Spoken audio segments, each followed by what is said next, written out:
Subscribers to NewOrleans.Football get all of our news, analysis, and extra podcasts every week, and so much more. Make sure you sign up today using the code NOF to save 20% on your first payment. NewOrleans.Football/subscribe.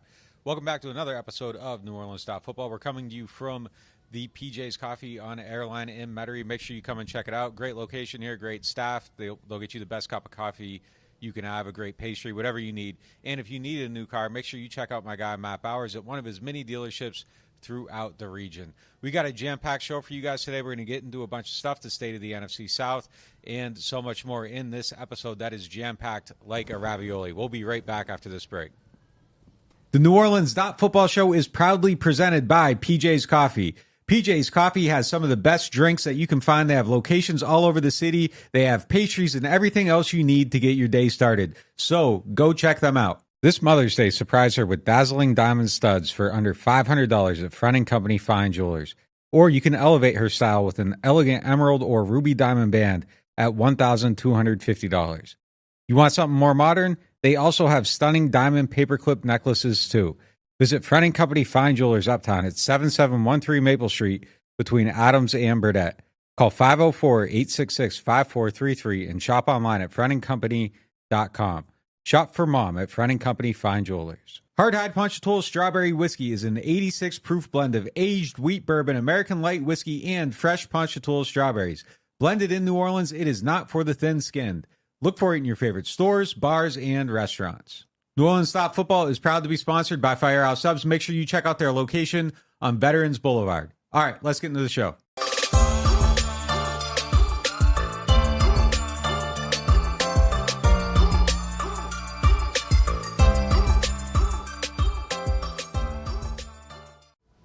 It's now time for the lead topic presented by Front & Company Fine Jeweler, the official jeweler of the New Orleans Saints. Front & Company Fine Jewelers is your place for Mother's Day, and Mother's Day is coming Sunday, May 12th. Make sure you take care of all the mothers in your life and get them something special. Seen on the screen here are studs for under $500 and emerald and ruby bands that are priced at $1,250. Get them today and tell the staff that NOF sent you. All right, lead topic. Where do the Saints stand in the NFC South? Last week we talked about the Falcons making arguably the most shocking pick of the draft, choosing Michael Penix in the first round. And we also talked about how the Saints have gotten better. But let's take a deeper dive into the NFC South and see where everybody else stands. Let's start off with the Tampa Bay Buccaneers. Well, they won it last year. It's funny. I was digging through to confirm all these additions and losses, and I saw somebody gave them an A for their offseason heading into the draft. And I'm like, after they lost Devin White, they lost their offensive coordinator, Dave Canales, who was so good for Baker Mayfield last year, lost Shaq Barrett, traded away Carlton Davis, Ryan Jensen retired. The only additions, Jordan Whitehead, Randy Gregory, Liam Cohen to replace Canales. I don't know how you give them an A for the offseason. This feels like a team that got worse to me.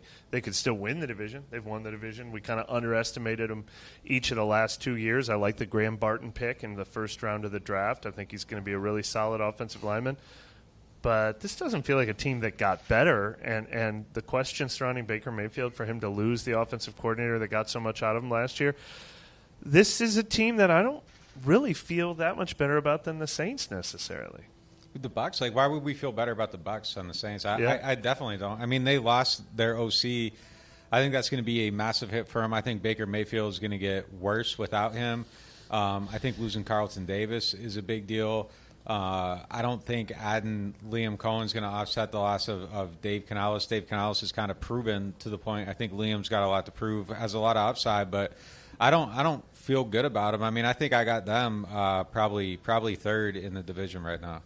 I mean, I'm going to have a hard time picking the Saints ahead of the Buccaneers because it's like fool me once, fool me twice, fool me three times with the way that team. And they did retain a lot of players too. I mean, they had a lot of talent to start with. But Devin White's one of the big. There's only one bigger loss on this entire list that we're going to get to than Devin White in the whole division.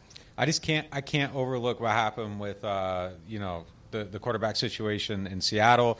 Baker plays better than he's ever played his whole entire life. I think Derek Carr, if he stays the same, I think the Saints are in that same area, and I think he's better than. I still think Derek Carr's a better quarterback than Baker. I think Baker just had the Matt Ryan-esque season where you're like, wow, this guy really could. And no, like he is probably what we thought he was. I think he got elevated a bit. So I don't know. Maybe Cohen finds a way to maintain it. But if I was betting on this, I would bet the under on everything on Baker if it's based on last year's numbers. Under on everything on this team. Like if we're looking at them in a vacuum, I expect this to be a team that regresses because I think they overachieved last year, and I don't think they got better in the offseason.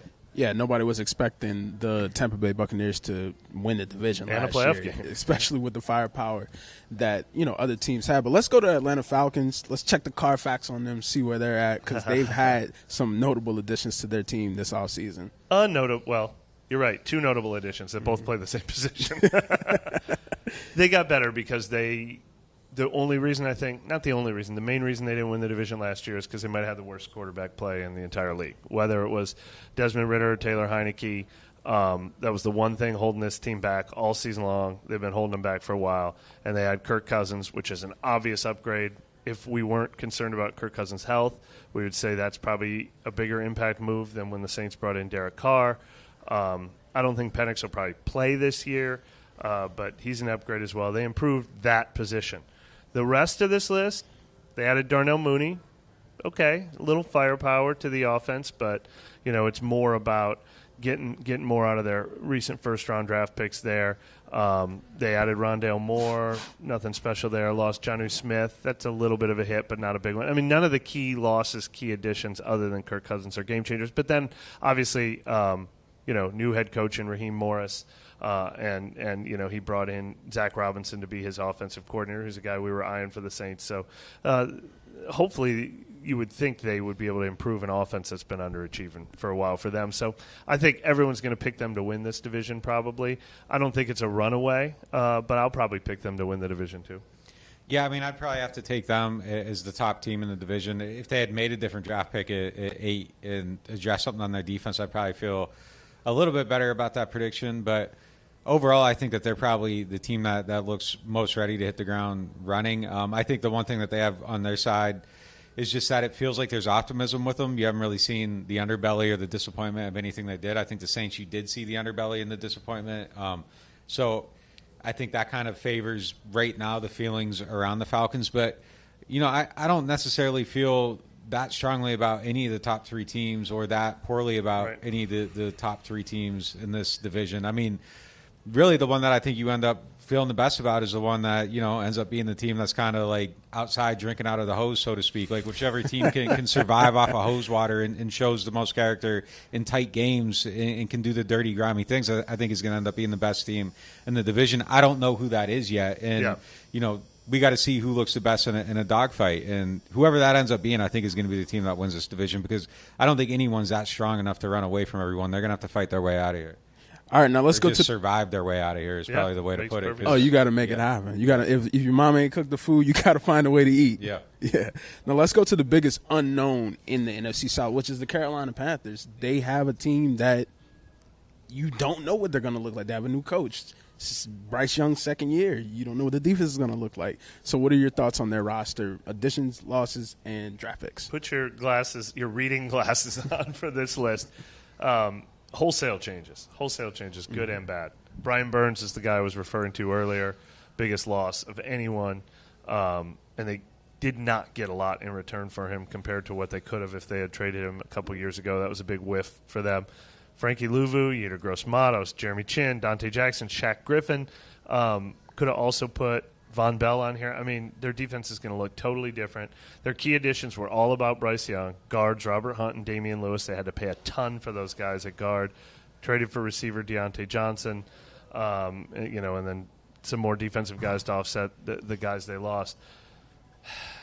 I don't see a team that got way better, but I do like that every decision they made, hiring Dave Canales, paying guards in free agency, it's all about trying to make Bryce Young work, and I think the offensive line was such a disaster last year that they can only improve. I don't see them in the mix with the top 3 that you were talking about, though. Yeah, look, I think the thing here is if Canales is able to elevate him a little bit, I think that makes him a little bit more formidable. But I think right now, if you're looking at these teams across the board, I mean, I think there's a 4, and then there's kind of a clump of everyone in the same pack. And I don't necessarily see it with them.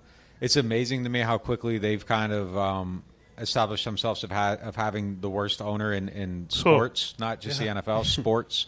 I mean, dudes in the store yelling at people about their signs outside their restaurants and stuff. It's a mess right now. So maybe they find their way out of it. Canales might end up actually being a good hire. They might have stumbled their way into something there, and I think he might be. I think history tells us he's going to be really good for Bryce Young. I'm not totally sold on Bryce Young yet, though, either. I need to see a little bit more. I'm not saying he can't get there, but last year was a little bit stunningly bad at times, at least the exposures we had to him against the Saints. So, yeah, I think I got them as a clear number 4 in the division. It's wild, and I didn't mention, I said Robert Hunt, Damian Lewis, Deontay Johnson, the top draft picks. They didn't have their first-rounder because of that trade, but late in the first round they traded up a couple spots to get Xavier Legette, a good physical receiver. Then they go with a running back. I'm surprised they went running back because that feels like a luxury pick, and this team has so many holes. But the top 3 key free agent signings, the head coach, and the top 2 draft picks are all about giving Bryce Young more to work with, and their defense took a hit as a result, which was solid last year. But this is all about Bryce Young there. Now that we've gone through all the teams, where do the Saints stand in all this? They've had additions. They've added Kubiak. They've added Chase Young. They've added Willie Gay and among others. We lost Michael Thomas, probably lost Andrews Pete, and probably lost Ramczyk, and we drafted Tali Fuaga. Where do we stand in all? Where do the Saints stand in all of this? I don't know if they got better or not. No, I got them second, I think, in the division. Just in general, do I think the Saints got better or not, though? I don't think they got better this offseason. I think they could hold the line. I think they could look, the key addition was Clint Kubiak and his staff. Can Derek Carr hit the ground running more? Can they protect him early and not have the first 3 games be the disaster we were last year? But better, Chase Young has to be something special. I'm going to pick less wins for the Saints this year than I did last year. But they're in this mix. Like, if you're telling me to bet cash money on these teams and gave me the same over-under on all 3, I don't feel any better placing a bet on the other teams. But I'm not picking the Saints to win this division. I don't think Chase Young has to be special. I mean, for them just to stay the same. Like, Chase Young, it could not play, and they're the same on the D-line. And I think Brian Brzee gets a little better. So they should be better on the D-line. I think they'll be better at linebacker one way or another, whether it's an elevation of Pete Werner or Willie Gay pushes him a little bit. I think they get better there. I think their secondary is better with Kool-Aid. I mean, if Marshawn plays. If Kool-Aid wins the slot job, I mean, we all feel really high about Alontae Taylor's future, but he got benched twice last year. So if Kool-Aid takes that job and he's more solid, I think that's a benefit. I don't think losing Marcus May, no disrespect, I don't think it's a huge hit to the defense. Now, if they can block offensively, I mean, that's a huge thing. If they can't, it's a major liability, and I don't think the offensive coordinator matters. But if they find a way to be functional on the offensive line, I think Kubiak elevates them. I think he makes them better. I think it would be hard for them to be worse. I think there's a very real reality where everything kind of washes out and they stay the same. Sure. I don't know that I'm looking at a huge uptick, but I think it would be hard for them to be worse. And I really do truly believe that replacing Pete Carmichael is a huge deal. No, it is. And I don't want to just, walk past that. If Fuaga's playing, Ramczyk kind of had an iffy year. So, I mean, if Fuaga's good and, Uli Udo is at least Andrews Pete, and then that kind of washes out Penning, I don't know. I mean, I feel like they're going to at least be the same in some respect. I don't see the ingredients for a major drop-off. However, if injuries start striking, I don't like their depth in a lot of areas. They kind of went cheap in a lot of spots. There wasn't, a huge kind of, push behind a lot of areas.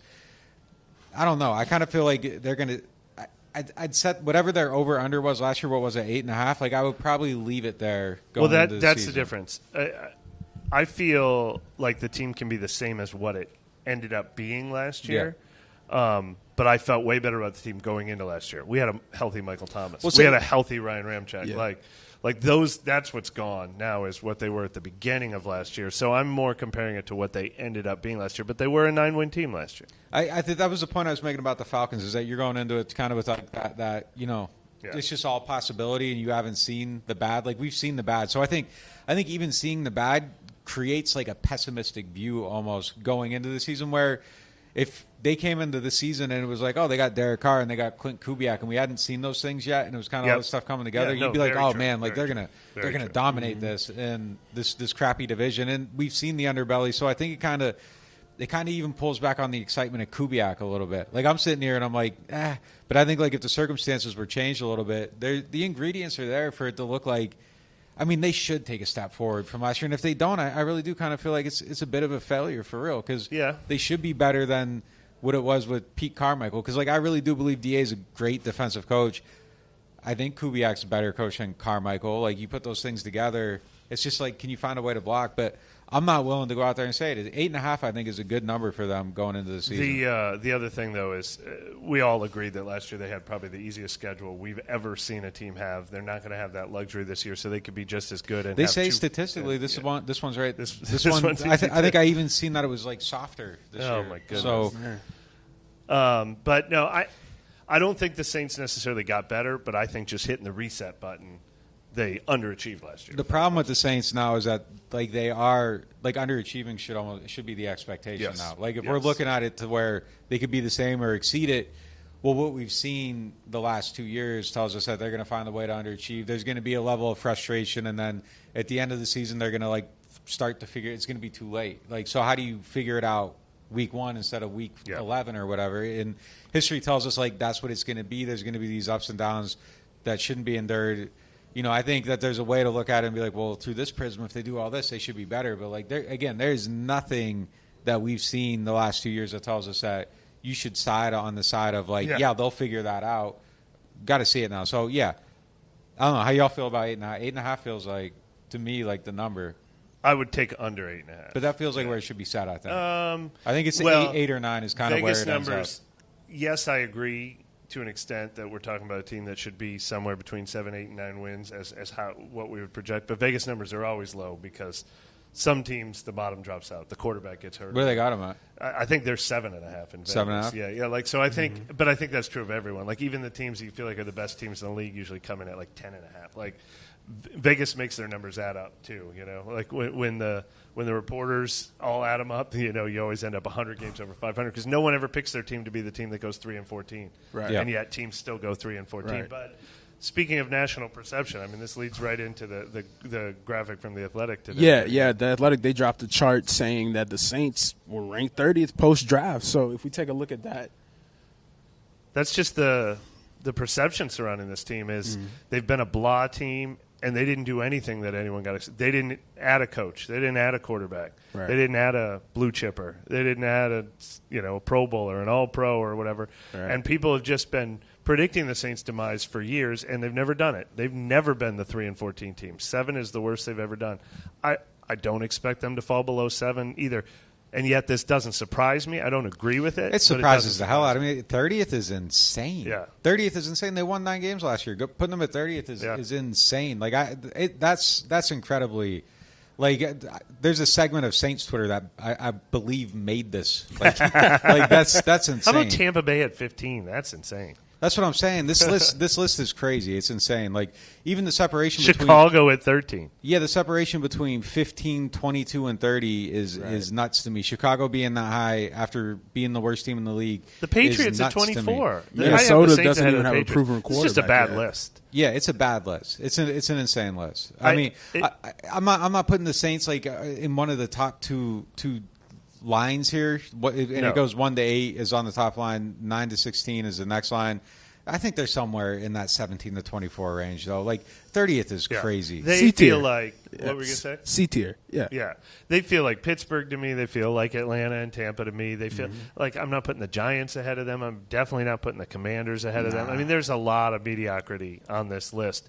The Jets, I guess they got Rodgers. Yeah, I mean, but you don't know what he's going to look like after that injury. Minnesota at 20. That's a lot of blind faith on Minnesota at 24. Yeah, it's crazy. Chicago at 13. The Commanders are at 23 and the Saints are at 30. Yeah. Like, why? Yeah. Why? But that is the perception. So when I was going through all that additions, subtractions, universally the Saints offseason D plus D. Yeah. They're just sitting there doing their cap stuff. Like, that's just how people feel about this team. People see a mid coach, a mid quarterback, and they didn't see anything to change their opinion. I mean, they did have I'll give everybody that. Like, the offseason is incredibly. It's just a lot of replacement level players. Now, if Chase Young hits, like, I think that's a great offseason. Really, I mean, that's kind of what they need. But yeah, they didn't go out. They didn't spend. They kind of stayed the same. Within the context of the team, though, like, I don't think it's a D offset. Like, I think within the context of the team and the vision, I think they did what they were supposed to do. I think if they went out and spent a ton of money and tried to go for it, I would be much more critical because it just does not feel like that's where they should exist. So I actually like what they did this offseason, and if it's a sacrifice of this season in some degrees to have like a better next season, I actually like it because I don't think you should be trying. If they win 7 or they win 9, like there's really no difference. If they win 6 and they win, 9, there's really no difference to me. I think, if you're sub playoffs or fighting to get in and losing in the first round, there's really no difference to me. I think you just have to try to remain competitive so you don't erode your locker room, your culture, all that stuff. And I think they've done enough to not do that. I think they're still going to be competitive. I don't feel like the players feel like the front office has quit on them. I think they've done enough to try to maintain that. And I think if you do that and you aren't going too far for this team where they're at, I think that was the best approach, honestly. No, I'm not trying to just rally for what they did. I like their offseason approach for that reason. They didn't mortgage the future. They didn't spend a lot of money on anyone who's only going to help this year. They didn't trade away future draft picks. They're actually catching up on the salary cap a little bit. I like all that stuff. I just don't think, you sacrificed improving on that. I think they held the line this offseason, and they'll be about the same product that they've put out there the last 2 years with a chance to have better results. I think Clint Kubiak is a massive addition. I think the whole offensive staff is a massive addition. We'll see what it is. We'll see how it shakes out. But, I mean, as far as their offseason goes, getting him, I think, is huge. And, look, there's, like, an alternate reality where, like, what if DA started out with, like, a good offensive staff? Like, what would it be? I mean, I think there's a reality where things look a lot different. Yeah. Let's fast forward to next offseason. Our next segment is presented by Jouet Productions. The Saints declined to pick up the fifth-year option on Payton Turner, which comes as no surprise. He's barely played. It will cost them more than $13 million in 2025 for a player who has 15 career games and 3 career sacks. What do we think about them not picking up his option? They couldn't. I mean, they couldn't. They couldn't do it. There's no thought to this even. And he's got to get on the field. He's got to play. It doesn't mean they won't try to re-sign him. It doesn't mean if he has a breakout season, he shows up and has 15 sacks or something, they could tag him. He's not leaving the building. They didn't pick up Cesar Ruiz's option. I mean, that's not an indictment on him. I mean, it is an indictment on him, but this wasn't even a consideration. Yeah, you couldn't pay him. They had to let him go. I mean, it's unfortunate. I mean, it's another tough pick for them overall. I mean, it's a miss to this point. I think that he has the talent and the ability to change the story. He's got to get healthy, all that stuff. But I mean, to this point, this is a major miss in the draft. Go ahead. What are your realistic hopes, and what's the worst case scenario possible for Payton Turner? Worst case scenario is another 0. He doesn't do anything the whole season. Doesn't make the team at all. He gets hurt. Yeah, you could get cut. I mean, I think he's in that range. I think best case scenario is probably like 6 sacks. I think that's probably realistically, if I thought based on what we've seen, that kind of feels like the ceiling at this point. I think he has the ability to do more, but I would never be able to feel that. So I think 6 is probably the best case scenario. I think it was good for him to get on the field at the end of last year and that he'll have an entirely healthy offseason. I mean, I talked to him a lot about that. Last year was his first fully healthy offseason, and we saw it in training camp. He was playing confident. He was playing fast. He felt like he knew where he was going, what he was supposed to do. You could see him popping on the field. You could see him popping in preseason games. I mean, we didn't know what that was going to amount to, but it let him hit the ground running. And so having this entire offseason is a big difference than he'll be back in August or whatever. We saw that with Trevor Penning missing his entire offseason last year. So that definitely helps. But it's just impossible to predict good things for. I mean, if he plays 17 games, I think he's going to be a valuable player. I think he could be the third end, rotating into the mix or whatever. I think he's got that kind of talent. I think they can move him inside in NASCAR packages. I think he could be a really useful player for this team. But you got to be on the field to do that, and we can't predict that. We can't predict availability with him. Yeah, whose stock is high right now between him and Isaiah Foskey? Oh man, that's a great question. I'm gonna go Foskey. I think I'm going to go back to kind of the thing I was talking about in the last topic. Like, there isn't enough disappointment factor tied into Foskey yet. Yeah. Like, Turner has more inherent, just embedded disappointment in him. And I know they were drafted in different places. Foskey had more college production, at a big school. So I kind of feel his ability to maybe get there and do something is a little bit higher. But man, that's a tough pick between the two. I don't know. I mean, Foskey's stock is higher because we're not as concerned about his health. He's younger. He's got more years in front of him. He's not getting cut, I don't think. Turner needs to look good and stay healthy this summer to avoid getting cut. But all that being said, if you told me they were both going to be healthy and play this year, I'd have higher expectations for Turner. I mean, he knows the defense better. We've seen it. We've seen it in small bursts, mostly in practices and preseason games. We haven't seen the light bulb come on yet for Foskey, and he was a lot further behind last year than I expected. So if you can give me Payton Turner on the field, my expectations are going to be higher for him producing. I got to roll with Foskey, man. Foskey's like Nick said, he has the experience. He went to Notre Dame, so that's like a bigger school. He's done more. He's a Tahoe versus – not saying that Trevor Penning – not saying that Payton Turner is an Equinox, but, he's had less – experience and he's been in the league. Yeah. He's had less experience. You've had to constantly rotate his tires, constantly change his oil. Oh, the headlight is out. Oh, well, now I got to change the cabin air filter. It's a whole lot of stuff that has to happen. And if you also need those type of changes, go to Matt Bowers. He has you covered. You won't need them, though, for the Bowers car, because Bowers is going to sell you a car that never breaks down. Oh, for sure. Yeah. Always. But we're going to hit a quick break, and we'll be right back on NewOrleans.Football. Matt's in the chat, too. He said 5 wins. How we feel about that, chat? Over, under?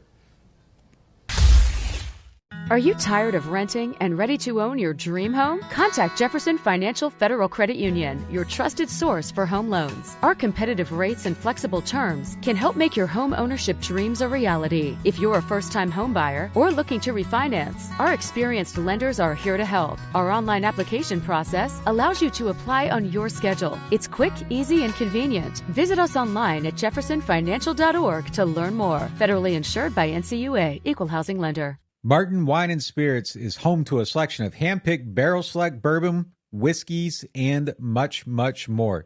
They are family owned and operated since 1946 and specialize in wine, spirits, gourmet food, gift baskets, catering, and tasting events. They have many locations, so they're never too far away. You can check them out in Metairie, New Orleans, Mandeville, and Baton Rouge, or if it's more convenient, you can always shop online. Whether you're a wine novice or a seasoned collector, you'll enjoy the Martin Wine and Spirit experience. Welcome back to PJ's Coffee at 2600 Airline Drive. It's now time for our next segment presented by Hard High Ponchatoula Strawberry Whiskey.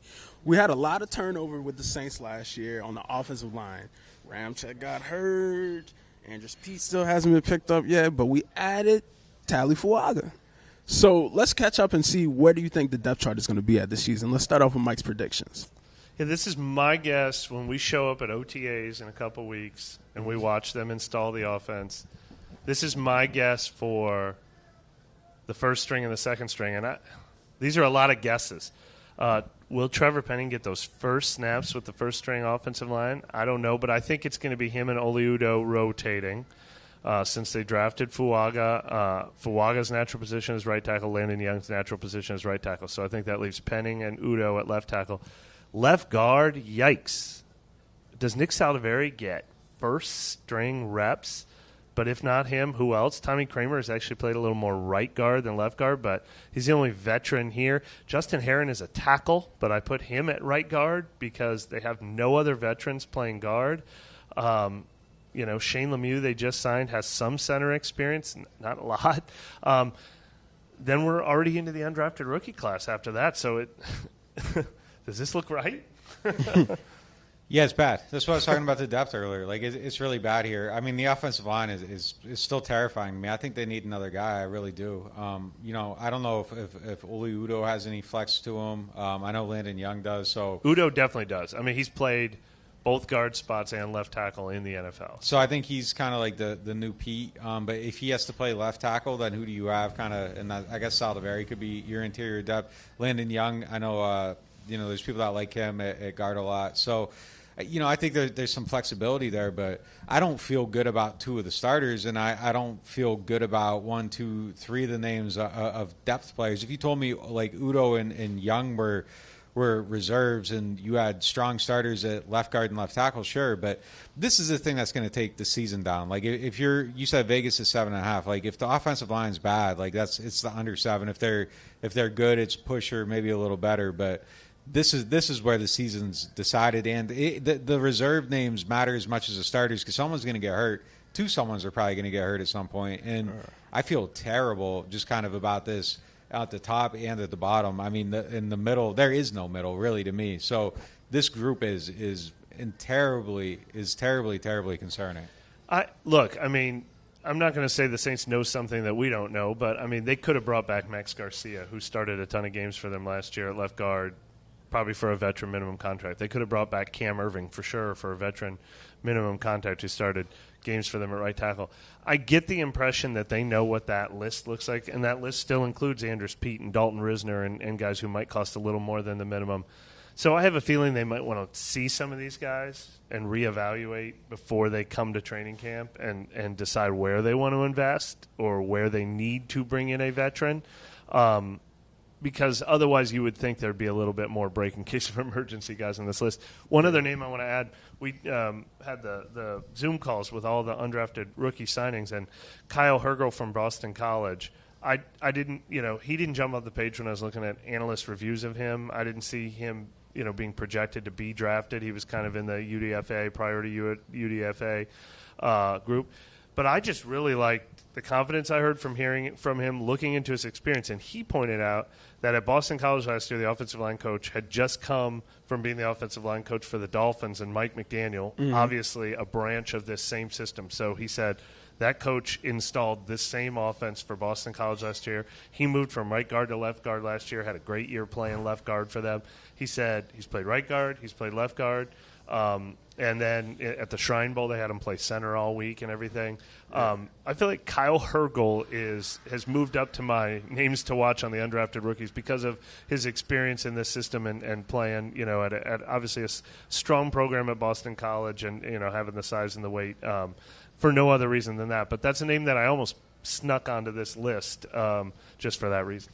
If they hadn't like a UDFA O-line that they gave $150,000 guaranteed to catch my eyes, he got 20. We're waiting to see the whole list. Maybe one of these other guys did, and that's going to tell us where they're kind of looking at them from a starting point. But I feel terrible about this group. I really feel. I mean, I think it's. I'm highly concerned about the offensive line. The only good thing is, I mean, there are guys out there. They found James Hurst around this time. They found Max Garcia the first week of training camp. They also signed, why am I drawing a blank, on the LSU stud who was like a 4-time Pro Bowler, and then he got hurt in camp last year. If they had Hurst starting, and before Hurst retired, I was super worried about Hurst being a starter. If you told me James Hurst and Max Garcia were starters, my opinion on this offensive line, it wouldn't even shift a little. I would still be incredibly alarmed. I mean, those aren't guys you feel good about, and it's half the line. I mean, like maybe Saldivari could end up being okay. Trevor could be functional, but if it's just a lot of projecting, man. Like it's incredibly concerning. And then Fuaga's a rookie too. Like we're assuming he's going to come in and be solid. Yeah, and I do assume that he's going to come in and be solid, but it's possible he's not. And Cesar Ruiz had a dip down season. So if Ruiz is your second best offensive lineman, third best offensive lineman, your offensive line, as a barometer, it's in the high concern area. You back down to under the 5 wins now? No, I still think it's I think 8.5 is a good line for them, and I still think it's if you hit 7, you hit 9. I think there's always that variance, but I think that hovering around 500 is still where I got this team. But if this group is bad, I think that is how you end up being the 30th best team in the league. The thing about Vegas lines is there's sort of a median involved here. I agree that it would be people predicting 5 wins for the Saints, they haven't had a 5-win season since 2005. I mean, their bad is 7 wins. I see no reason why this team is going to be 4 games worse than last year. We were disappointed by how they performed last year. But I think their ceiling, they slam their heads against the ceiling once you get to around 10. I think the best case scenario, every ball bounces their way, they win every close game. 11 is their max. So I think they ain't getting to 11. Right, but what I'm saying is I think their range is more like 5 to 10, 6 to 10. So that puts 8 or 9 on the high end of their range. I think that's things going well. Yeah. Going to the chat, Marcus LeBlanc asks, are there really no free agent offensive linemen that we can pick up? That the Saints can pick up? Point. I think you can get a Trey Turner and a Max Garcia the first week of camp. I think James Hurst might have been a first week of camp guy. You can do that if you show up and you're like, these guys aren't ready. Then you can do that. Yeah. But they're not. They're waiting. I think they're waiting to see if Penning and Saldivari are going to show them something. But look, they did sign Udo, Lemieux, and Heron, not household names, guys who've started in the league, James Hurst level players. We just haven't heard of them. So they brought in some security blankets, but nothing to get you excited for sure. Hopefully, Hergel's familiarity will help the team out, but it's looking pretty tight at the offensive line. It's now time for our Martin Wine and Spirits questions of the day because it's a Friday. Martin's is home to a wide selection of hand-picked barrel select bourbon, whiskeys, and more. Martin's, so much more than just wine. Our first question comes from Pete Christensen 1. With the schedule release rumored to be out next Thursday, which Saints game would you rather see on week 1? Broncos, let's just do it. Let's just get this thing rolling. Look, in touching on the topic we had before, like we were saying, about the schedule, the Saints actually going into the season are tied with the Falcons for the easiest schedule in the NFL. 131. Okay. Their opponents last year had 131 wins, 158 losses. Carolina's at 29. Tampa's got 27. It's good to live in the NFC South. The Bears are in 29. Yeah, I mean that's a huge part of it. 4 of the 5 easiest schedules are NFC South. And then and then the AFC North, like they got the top 3 hardest schedules. That's never how it ends up playing. Exactly. It always ends up changing. So it's based on the opponents and everything, but. It's just a reminder that they play in a soft division. So if you end up being the best of bad, like that helps a lot. I think throw the Broncos out there week 1, just get it rolling. That's risky. You lose at home to Sean Payton in week 1, and Dennis Allen might as well just never appear in public in New Orleans again. Who cares? Submarine the season then. You know what I mean? Like get a high pick. Start it off on the note that just tears everything apart. Yeah, for the Saints' sake, it couldn't possibly be more important for them to start fast this year. They need to hold the locker room together. They need to give the fans a reason to come out and not have those empty seats and those boos in the stands that we saw last year. If this team can be playing from above 500 all season long, even if they start with an easy schedule and start 3-1 and then hover around 500 the rest of the way, it just gives people reason to be following a playoff race, something like that.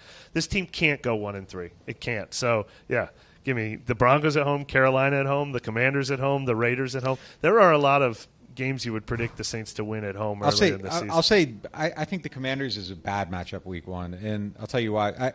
I want to know what Jaden Daniels is doing. Sure. So let me see the offense with him against a couple other teams. Sure. If it's, Denver's a fun one, but I think kind of the perfect opponent week 1 is maybe the Giants. Like they're going to be a bad team. The quarterback. On the road. Yeah, just kind of play them in good weather. Like get it going, get it over with. I think that's maybe the best one. Another sneaky one for me is playing Tampa Bay right away in week 1 because what we just said, Tampa Bay's got a lot of new parts, including offensive coordinator. Yeah, maybe sneak in and punch them in the mouth where they're feeling a little too good about themselves. They get their feet under them. Yeah. Trey 5 in the chat says he wants the Falcons in the Dome game 1. All right. He wants to see what Kirk Cousins got. Shoot, they got a brand new head coach, brand new offensive coordinator, brand new quarterback. Get them while they're still working out the kinks. Yeah, and you know what Cousins is going to kind of be, so there isn't a huge mystery there. So, sure, that'd be fine. Like it. Yeah. Now let's go to our second question from Bree23. What will Dennis Allen do differently to improve defensive line play in the 2024 season? I think he just needs better players. I mean, honestly, I think he just needs better players. He needs Chase Young on the field. I mean, that's kind of it. Maybe get another 3-tech. I think that's something they still need. I think it's just really about having better players, and it's not even necessarily, because they just got to have more guys that can win one-on-ones. They didn't have it last year. So better health, better players, I really think is the big thing there. And if it's not on them, I think he's got to do what he did in this back half of the season and just be more aggressive with the blitzes, the stunts, and all that stuff. They were too passive with that early in the season. So I think, I guess even doing that from the beginning of the season would help them out a little bit. But, it's really comes down to who's available and having good players. This goes back to my pessimism about the team. This was the one thing the Saints used to be able to rely on was their defense in general, but the front seven. And last year, they actually started out really strong the first month of the season. But the second half of the season, when Derek Carr was finding his groove, the defense was just coming out and not setting the tone anymore. They're not stopped. It's been 2 years now they haven't stopped the run. Last year was the first year the pass rush never really consistently found its way. Guys are getting older. Cam Jordan, we've talked a lot about his decline. That decline could happen for Demario Davis at some point. And, yeah, other than Chase Young, they didn't really upgrade. Willie Gay does give them some speed. He should be better against running quarterbacks. That's something they were really bad against last year. But Brian Brzee maybe takes a step in the next year. We talked about the young defensive ends. But this is a concern. If that front seven doesn't get better than the steady decline we've seen for the last 2 years, that could be the other demise of this team beyond the offensive line. Let's keep this thing going. Alex in the chat asks, if the team keeps Marshawn and Kool-Aid balls out, can you see the team trading a Debo since he's on a contract year? Yeah, I think someone could get traded, at some point before the season for sure. I think that's definitely on the table. I mean, especially if somebody has like a big injury in camp and there's all of a sudden you're the team with the surplus and someone offers you a good pick. Yeah. I would, if I feel good about Kool-Aid and I feel good about Marshawn, I would trade a Debo for a second probably, or even if you can get a third and he's not in your plans beyond the season and you're moving up your comp pick a year. I mean, I think that's a good outcome even. So there's definitely a scenario where I would be willing to trade him if I know he isn't in my plans beyond the season. I'd be really, really, really surprised for a couple of reasons. One, you traded Debo, that means you're counting on Marshawn staying not just this year but long term, and I don't know how you can count on that. I mean, like, maybe they have some conversation like, hey, I'm committed. I'm here for good. I love you guys. Like, yeah, I don't know what that conversation could possibly sound like where you're like, yeah, we don't need a Debo. Marshawn is part of the long-term future. That's hard to believe. I don't think he has to be. I mean, I think in that scenario, then Kool-Aid and Olante are your outside guys, and you get a new slot. Yeah, and the other thing about a Debo is his value. It's going to be harder to trade him knowing that it's a one-year rental. I don't know that you get a second or a third for a one-year rental necessarily.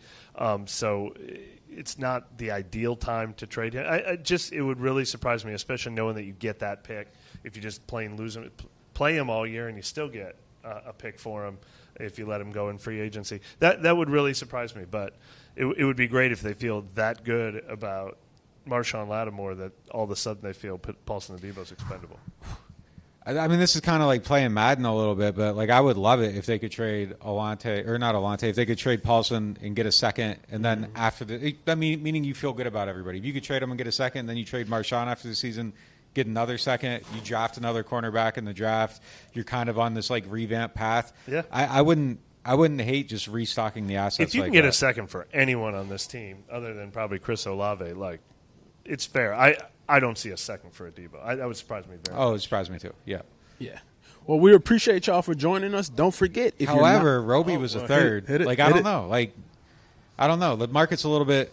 I would give more for a Debo than I would for Roby, I think. I don't know. I don't know what he would be worth, but yeah. You seem fired up. Let's keep it going. So Drewski asks, how would you feel about a potential Cortland Sutton trade to the Saints? I don't know about that. I mean, I don't know if I'm giving up anything to bring players in at this point. I'm more in like the just maintain and just build the asset cachet. That's kind of where I'm at with them right now. Yeah. Yes, I don't know Sutton's contract situation, but it's very similar to what I was just saying about Paulson Adebo. I don't want to be trading for a guy who you have to pay at the same time, and I don't need to give up draft picks for one-year rentals with this team right now either. So, all right, I think we got it out of our system for now. I think we're good. But if you want more, make sure that you're subscribed to NewOrleans.Football, because starting Monday, the people who are subscribed to the website will get the live show earlier than the people who are just on the basic plan.